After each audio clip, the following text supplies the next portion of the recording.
Joining me now is Representative Ramone Perez, Democrat from the Rhode Island House of Representatives. Ramone, I know you joined us last year on a similar topic. Welcome back to In the Dugout. Hey, thank you to having me here. Once again, you are countering the momentum in the state, which is pushing towards more and more and more abortions and this year taxpayer funding of such abortions. You yourself have sponsored what I'm going to call two pro-life bills.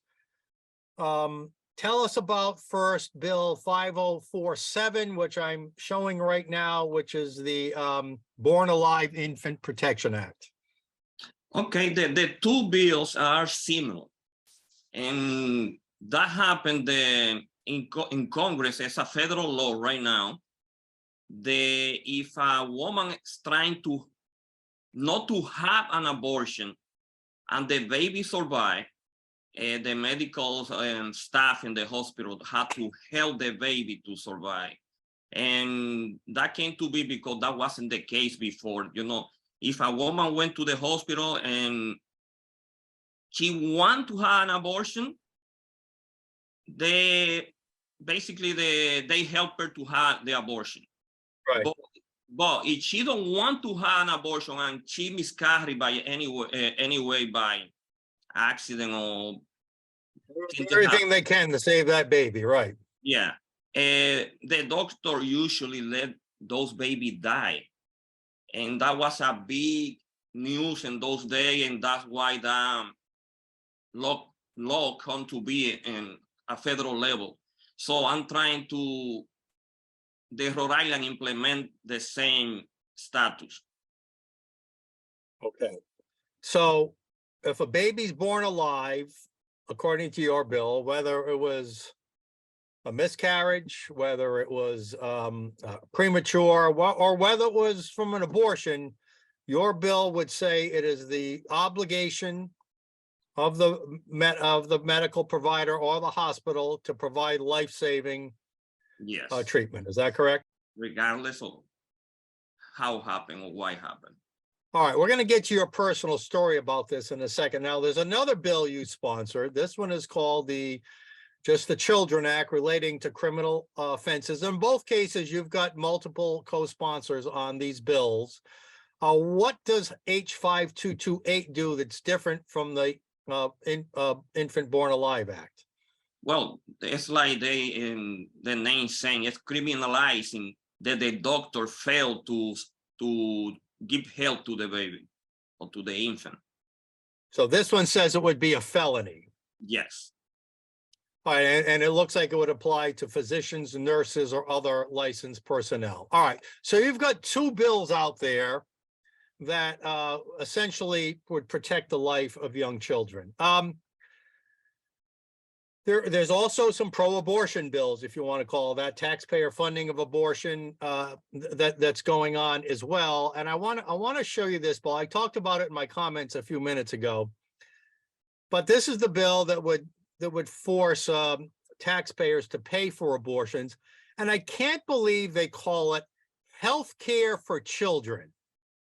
Your bill is life-saving for children.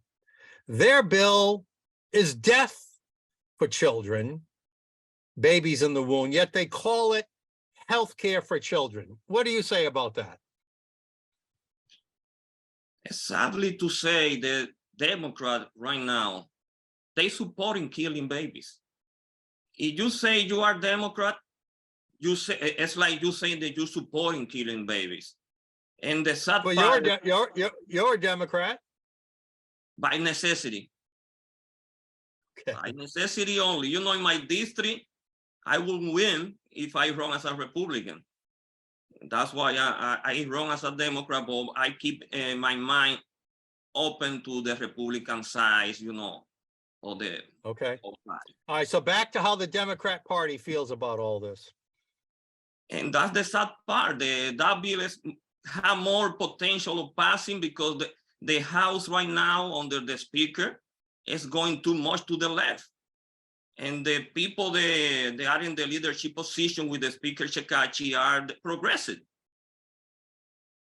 including Catherine Kazarian, she's the wit. She's there because the speaker wants her to be there.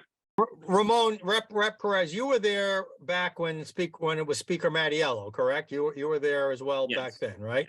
Yes. Now he was publicly pro-life, but yet he allowed that 2019 bill. He allowed that 2019 abortion bill to pass. What happened? What is the pressure like from the progressives as somebody who has been so strongly pro-life for so many years and former Speaker Mattiello that it would force him to change course? Tell us what the pressure is like on leadership.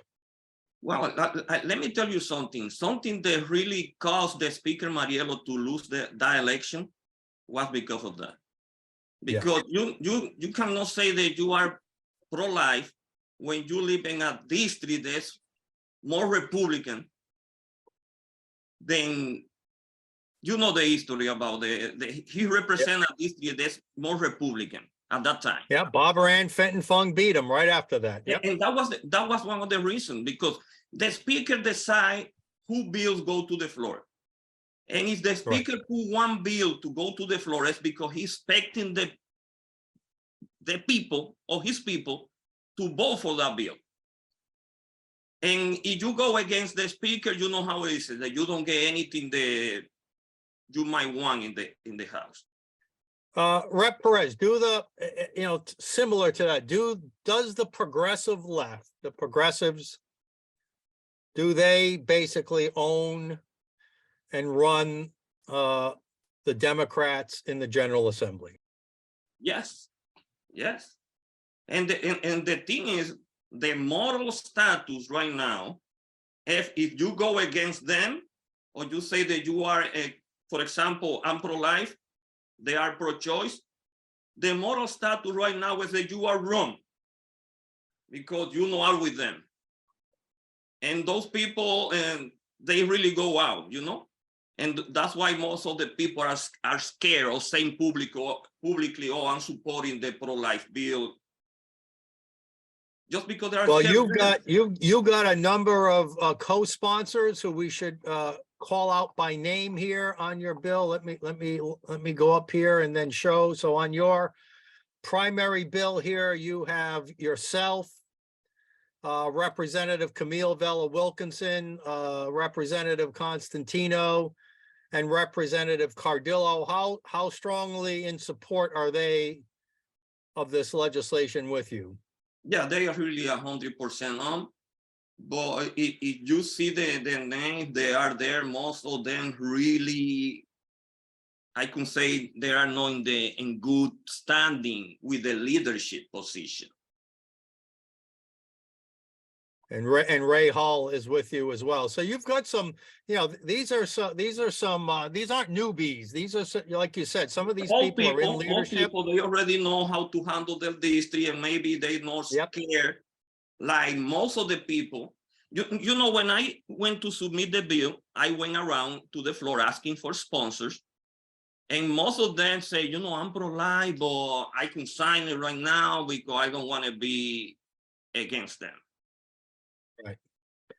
All right, two more questions for you, Rep Perez. First of all, so how would you categorize how the hearings went? There were some pro-abortion bills, there were some pro-life bills.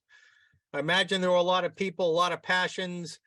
If you were to talk about what your views are of how the hearings went on Monday, when all those bills were heard in one hearing. Let me tell you something.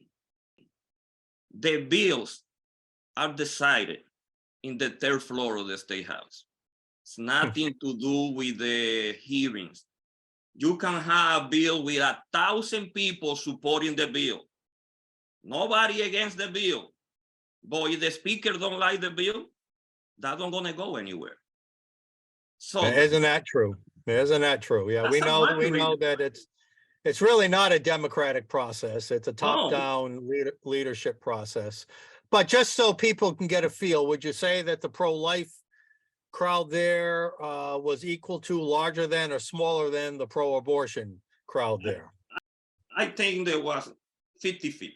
All right, lastly, Rep Perez, and I'll call you Ramone for this, because these bills are not just because you're a conservative Democrat and pro-life. this is very personal to you. Yes.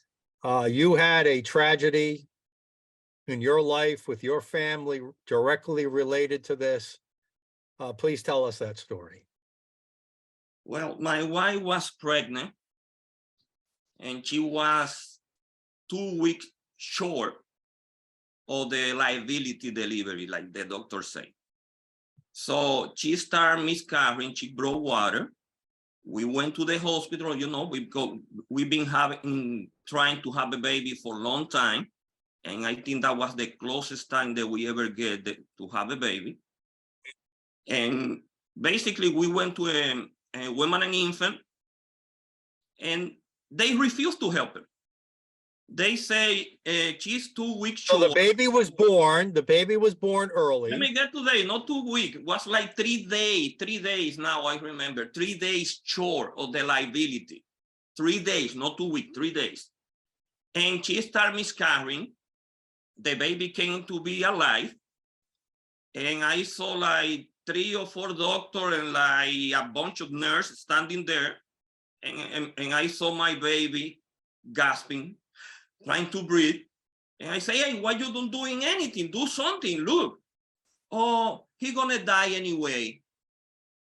That was the answer. And they just stood there.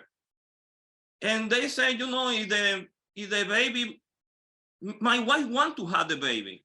It's not like she begged them, hey, do something too. And they did nothing.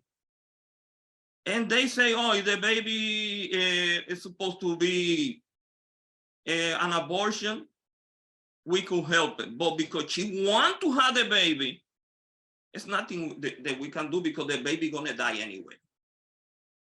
And they refuse. My goodness. So you're telling me that had the baby been born 3 days later after some arbitrary threshold, everything might have been different? Yes, yes. At least in Rhode Island, because after that, I find out that if I went to Boston General or whatever, they do something about it. But I'm so Rhode sorry Island, for your, I'm so sorry for your loss. I'm so sorry you had to witness that. How long did the baby survive, Ramone? 30 minutes.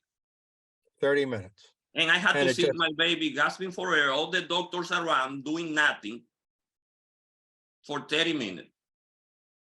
And the funny part that I say funny is because we get a birth certificate, and then a few days later we got death certificate.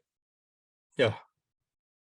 You know, when my wife was already trying to forget about it, then we got the death certificate, and then who talked to from the baby? Because if we were the parents. Yeah, who's Why the representing the voice of the, right, Yeah, why exactly. the doctor talk to us or he decided from us? There's so much to get into there, but of course now your legislation would make what happened to you, your wife and your baby would make that a crime. We thank you for submitting that legislation. We thank you for going against the hard left in your party. I'm sure you've taken a lot of heat and pressure for that. You're doing God's work. Representative Ramone Perez, thank you for what you're doing with this legislation, and thank you for joining us on In the Dugout. Thank you, and I'm gonna keep trying, believe me. Thank you for having me here. You have an uphill battle, and we'll be supporting you all the day. Thank you.